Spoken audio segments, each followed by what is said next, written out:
फहद एक बहादुर और नेक दिल लड़का था। वो अपने वालिदैन के साथ एक छोटे से प्यारे गांव में रहता था। गांव के सब लोग इसे पसंद करते थे क्योंकि वो हर वक्त दूसरों की मदद के लिए तैयार रहता था।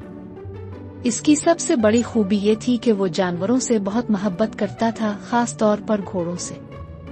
वो रोज गांव के अस्तबल में जाकर घोड़ों को मोहब्बत भरी नजरों से देखता, उनकी खिदमत करता और उनसे बातें करता जैसे वो इसके अपने बेहतरीन दोस्त हों। एक दिन गांव में एक मुसाफिर आया जिसके पास एक इंतहाई खूबसूरत और ताकतवर घोड़ा था। घोड़ा चमकदार सिया रंग का था, इसकी बड़ी बड़ी आंखें सुनहरी रोशनी की तरह चमकती थीं और वो हवा की तरह तेजी से दौड़ सकता था।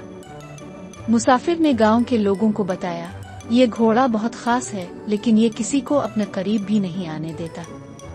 फहद ने जैसे ही इस घोड़े को देखा, इसके दिल में अजीब सा जज्बा पैदा हुआ। वो घोड़े के करीब जाना चाहता था, इसे छूना चाहता था, इससे दोस्ती करना चाहता था। लेकिन जैसे ही फहद ने हाथ बढ़ाया, घोड़ा झट से पीछे हट गया। मुसाफिर ने हंसते हुए कहा, ये बहुत कवि घोड़ा है, लेकिन ये किसी पर एतमाद नहीं करता। अगर तुम इसे अपना दोस्त बना सको तो ये हमेशा तुम्हारा वफादार रहेगा। फहद ने पक्का इरादा कर लिया कि वो इस घोड़े को अपना दोस्त बनाएगा। वो रोज इसके पास आता, नरमी से बात करता, इसके लिए ताज़ा घास और पानी लाता। पहले तो घोड़ा इसे मुकम्मल नजरअंदाज करता रहा, लेकिन फहद ने हिम्मत नहीं हारी। वो हर दिन मोहब्बत और सब्र से घोड़े के करीब जाता रहा। फिर एक दिन जादुई लम्हा आया। फहद ने आहिस्ता से अपना हाथ आगे बढ़ाया और इस बार घोड़े ने गहरी सांस ली, नरमी से इसकी हथेली को सूंघा और अपनी नाक इसके हाथ पर रख दी। फहद की आंखों में खुशी के आंसू आ गए। ये दोस्ती का पहला लम्हा था। मुसाफिर ने मुस्कुरा कर कहा, अगर ये घोड़ा तुम पर एतमाद करने लगा है तो अब ये तुम्हारा हुआ। कुछ दिन बाद गांव में परेशानी की खबर फैल गई।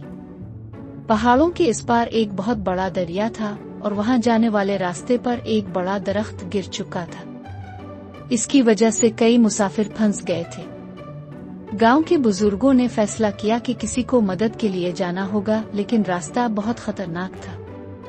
फहद ने बगैर किसी हिचकिचाहट के कहा, मैं जाऊंगा। लोग हैरान रह गए, लेकिन रास्ता मुश्किल है और हमें किसी तेज घोड़े की जरूरत है। फहद ने अपने कवि घोड़े की तरफ देखा, प्यार से इसकी पीठ पर हाथ रखा और एतमाद से कहा, ये हमारा इम्तिहान है कवि, हम ये काम कर सकते हैं। घोड़े ने जोर से सर झटका, इसकी आंखों में एक नई चमक आ गई, जैसे वो फहद की हिम्मत को महसूस कर सकता था। फहद घोड़े पर सवार हुआ और दोनों तेजी से पहाड़ों की तरफ रवाना हो गए। रास्ते में बड़े बड़े पत्थर थे, हवाएं तेज चल रही थीं और दरिया का खौफनाक शोर सुनाई दे रहा था। लेकिन कवि घोड़ा हिचकिचाया नहीं। वो बड़ी महारत से इन रुकावटों को अबूर करता गया। जब वो दरिया के करीब पहुंचे तो देखा कि लोग बेबसी से दरख्त के गिरने की वजह से फंसे हुए थे।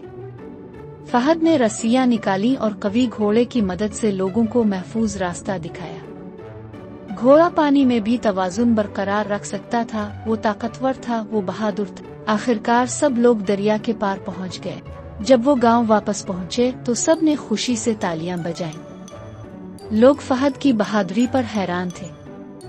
गांव के बुजुर्गों ने फहद को गिले लगाकर कहा, तुमने साबित कर दिया कि बहादुरी, सब्र और दोस्ती सबसे बड़ी ताकत है। फहद ने प्यार से अपने कवि घोड़े के माथे पर हाथ फेरा और मुस्कुरा कर कहा, तुम मेरे सच्चे दोस्त हो। कवि घोड़ा मोहब्बत से हनानाया, जैसे वो फहद की बात को समझ रहा हो। अब वो दोनों हमेशा साथ रहते, दौड़ लगाते, एक दूसरे का ख्याल रखते। फहद को एहसास हुआ कि अगर हम किसी पर भरोसा करें और सब्र से दोस्ती करें तो कुछ भी नामुमकिन नहीं। ये कहानी हमें सिखाती है कि मोहब्बत, सब्र और दोस्ती की ताकत से हम किसी का भी दिल जीत सकते हैं। अगर हम किसी पर एतमाद करें तो वो भी हमारा साथ देता है। बहादुरी का मतलब सिर्फ खतरात से लड़ना नहीं, बल्कि दूसरों के लिए खड़े होना और उनकी मदद करना भी है। अस्सलामुअलैकुम दोस्तों, आप देख रहे हैं हमारा कार्टून कहानियों का चैनल, जहां आपको मिलेंगी दिलचस्प और सबक आमोज कहानियां। अगर आपको हमारी कहानियां पसंद आती हैं, तो चैनल को सब्सक्राइब करना मत भूलिए और इस वीडियो को लाइक जरूर करें, ताकि हमें पता चले कि आपको हमारी मेहनत पसंद आई।